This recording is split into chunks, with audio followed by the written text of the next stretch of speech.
নাটক কেবল মঞ্চের অভিনয় নয়, নাটক হলো জীবনের প্রতিচ্ছবি। বাংলাদেশের নাট্য ইতিহাসে যে কজন মানুষ নাটককে একেবারে নতুন মাত্রায় পৌঁছে দিয়েছেন তাদের মধ্যে নাট্যাচার্য সেলিম আল দীন অন্যতম। তিনি শুধু নাটক লিখেননি, বরং একটি স্বতন্ত্র নাট্যধারা সৃষ্টি করেছিলেন। তার হাত ধরেই বাংলা নাটক লোকজ ঐতিহ্য ও সংস্কৃতির সঙ্গে মিশে নতুন রূপ লাভ করে। আজকের বাংলাদেশে যে নাট্য আন্দোলন ও নাট্যচর্চা এত সমৃদ্ধভাবে বিকশিত হয়েছে তার পেছনে সেলিম আল দীনের অবদান অস্বীকার করার উপায় নেই। সেলিম আল দীন 1949 সালের 18 আগস্ট ফেনী জেলার সোনাগাজী উপজেলার সেনেরখিল গ্রামে জন্মগ্রহণ করেন। তার বাবার নাম মুন্সি মোবারক হোসেন এবং মায়ের নাম মরিয়ম বেগম। ছোটবেলা থেকেই তিনি পড়াশোনায় মনোযোগী ছিলেন এবং সাহিত্যের প্রতি ঝোঁক ছিল প্রবল। মাধ্যমিক শিক্ষা শেষে তিনি ঢাকা বিশ্ববিদ্যালয়ে ভর্তি হন এবং বাংলা সাহিত্য নিয়ে পড়াশোনা করেন। পরে স্নাতকোত্তর সম্পন্ন করেন একই বিষয়ে। কেবল বিশ্ববিদ্যালয়ের পাঠ্যক্রম নয়, তিনি নিজেও বাংলা নাটক, লোকসংস্কৃতি ও বিশ্ব সাহিত্য নিয়ে গভীরভাবে গবেষণা করতে শুরু করেন। পরবর্তীতে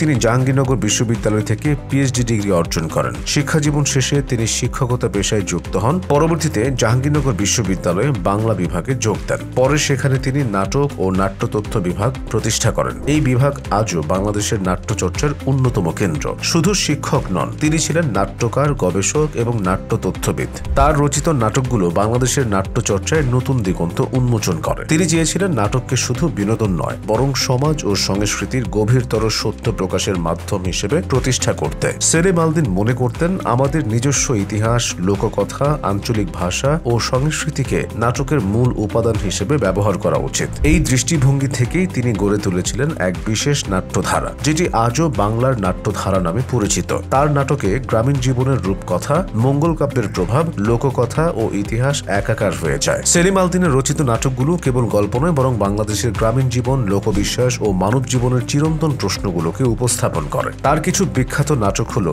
কেরামত মঙ্গল, চাকা, হাত হদাই, জৈবতী কন্যার মন, বাসন, একদিন নাট্যশালায়। তার নাটকের মধ্যে কিছু বৈশিষ্ট্য সবসময় দেখা যায়। তার নাটক দর্শককে কেবল দর্শক রাখে না, বরং চিন্তায় ও অনুভবে যুক্ত করে। বাংলাদেশের নাট্যশিল্পের নতুন ধারার সূচনা করেন তিনি। জাহাঙ্গীরনগর বিশ্ববিদ্যালয়ে নাটক ও নাট্যতথ্য বিভাগ প্রতিষ্ঠা করে প্রাতিষ্ঠানিক নাট্যচর্চার পথ তৈরি করেন। বাংলার নাট্যধারা নামের একটি স্বতন্ত্র নাট্যতথ্য গড়ে তোলেন। তার কর্মের স্বীকৃতি হিসেবে পেয়েছেন অসংখ্য পুরস্কার। এর মধ্যে বাংলা একাডেমি পুরস্কার, 21 পদক, জাতীয় চলচ্চিত্র পুরস্কার সহ আরো অনেক নাট্য সংগঠনের বিশেষ সম্মাননা উল্লেখযোগ্য। 2008 সালের 14 জানুয়ারি মাত্র 59 বছর বয়সে তিনি ইন্তেকাল করেন। মৃত্যুর পর তাকে জাহাঙ্গীরনগর বিশ্ববিদ্যালয়ের প্রাঙ্গণে সমাহিত করা হয়। তার মৃত্যুতে বাংলাদেশ হারায় নাট্যচর্চার একজন দিকপাল ব্যক্তিত্বকে। সেলিম আল দীন তার সৃষ্টির মাধ্যমে প্রমাণ করেছেন যে বাংলাদেশের নিজস্ব সংস্কৃতি, ইতিহাস এবং লোকজ ঐতিহ্য দিয়েই একটি শক্তিশালী নাট্যধারা তৈরি করা সম্ভব। আজও তার লেখা নাটক শুধু মঞ্চে নয়, পাঠকের মনেও